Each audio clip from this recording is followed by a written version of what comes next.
চাঁপাইনবাবগঞ্জের ভোলাহাট উপজেলার বাসিন্দা মোসাম্মদ মিম আক্তার সংসারের সচ্ছলতা ফেরাতে একটি সরকারি সেলাই মেশিনের আশায় জনপ্রতিনিধির কাছে জাতীয় পরিচয়পত্র ও ছবি জমা দিয়েছিলেন।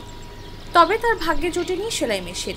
উপজেলা এলজিডি কার্যালয়ে মুঠোফোনে ডেকে সামনে সেলাই মেশিন রেখে ছবি তুলে তাকে বাড়ি পাঠিয়ে দেওয়া হয়। ও অবস্থাতে আমাদের কাছে এসে ছবি নিল, মানে এমন ভাবে ছবি তুললো যে মেশিনটা আমাদের দিয়ে দিবে। তখন তো আমরা খুশি হলাম যে আমাদের মেশিন দিবে। দেওয়ার পরে ছবি টবি সব তোলার পরে মেশিন আবার নিয়ে চলে গেল। তখন আমরা বাড়ি চলে এলাম, মানে খুশি ছিলাম যে কি আমরা একটা মেশিন পাবো, সেলাই মেশিনের কাজ করতে পারবো। আসার পরে প্রায় 4 থেকে 5 মাস হয়ে গেল, এখনো কোনো খোঁজ খবর নাই মেশিন দেওয়া। শুধু মিম আক্তার নয়, উপজেলার অন্তত 11 জন নারীকে সেলাই মেশিন দেওয়ার নামে উপজেলায় ডেকে মেশিনগুলো সামনে রেখে স্বাক্ষর নিয়ে ছবি তুলে বাড়ি পাঠিয়ে দেন স্থানীয় সরকার বিভাগের প্রকৌশল অধিদপ্তরের প্রকৌশলী আসহাবুর রহমান। ওই ভাই বলল কি সেলাই মেশিন এখন দেওয়া যাবে না, আপনারা চলে যাও।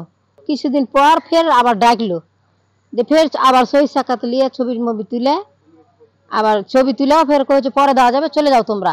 আমার স্বামী হচ্ছে কি কৃষি কাজ করে, ধরেন কি একজন কাজ করে আর আমরা 5 জন খাই।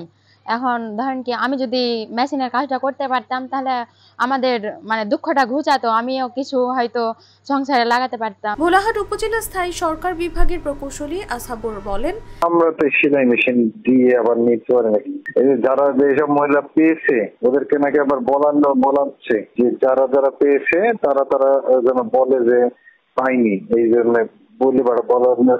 বলাচ্ছে আর কি সবাইকে। সম্প্রতি এ ঘটনায় স্থানীয় সরকার বিভাগের প্রকৌশল অধিদপ্তরের রাজশাহী বিভাগীয় পরিচালক ও চাঁপাইনবাবগঞ্জ এলজিইডির কাছে লিখিত অভিযোগ করেছেন উপজেলা পরিষদের মহিলা ভাইস চেয়ারম্যান মোসাম্মদ শাহনাজ খাতুন। ভোলাহাট উপজেলা প্রকৌশলী আসহাবুর রহমান উনি ঠিকাদারকে সেলাই মেশিন নিয়ে আসতে বললেন। সেলাই মেশিন নিয়ে আসার পরে দেখা গেল যে সেলাই মেশিন 3 নাম্বার। আমাকে যখন ভুক্তভোগীরা যখন বলেছে, সুবিধাভোগীরা, যে আমরা সই সিগনেচার দিয়ে এসেছি, তারপরে হচ্ছে যে আমাদেরকে হাতে ধরে ছবি তুলেছে, কিন্তু আমরা এখনো সেলাই মেশিন পাইনি, তখন আমি বাধ্য হয়ে জেলা নির্বাহী প্রকৌশলীকে ফোন দিয়েছিলাম। ফোন দেওয়ার পরে আমি লিখিত অভিযোগও করেছি। তার অভিযোগের সময় পার হয়ে গেলেও আমি তার কোনো সাদুত্তর পাই নাই। এই প্রকল্পের আওতায় সেলাই মেশিন পেয়েছেন উপজেলার বাহাদুরগঞ্জ গ্রামের মাসুদ রানার স্ত্রী মৌসুমী খাতুন। তিনি জাগো নিউজকে বলেন, উপজেলা এলজিডি থেকে মুঠোফোনে আমাদেরকে ডেকে সেলাই মেশিন দেওয়া হয়েছে। আমার সঙ্গে আরো 10 থেকে 15 জন ছিল। তবে এই মেশিনটি একেবারে নিম্নমানের, কাজ করা যায় না, এমন অচল জিনিস না দিলেও পারত। ভালো না, 3-4 নাম্বার কাজ তো করছে না, সুতাকাটি দিচ্ছে খালি। মেশিন করতে যে মানে গেলে ভালো পাওয়া যায়নি।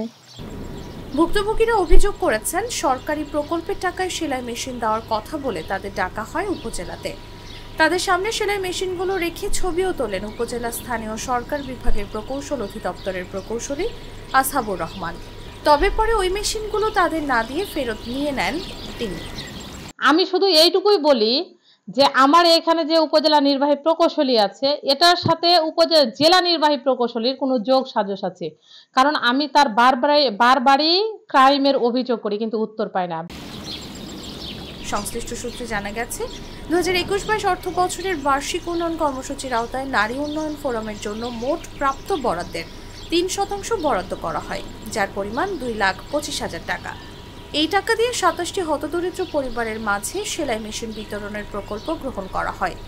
যথাযথ নিয়ম অনুসারে দরপত্র আহ্বানের মাধ্যমে সর্বোচ্চ দরদাতা ঠিকাদার নির্বাচিত হন।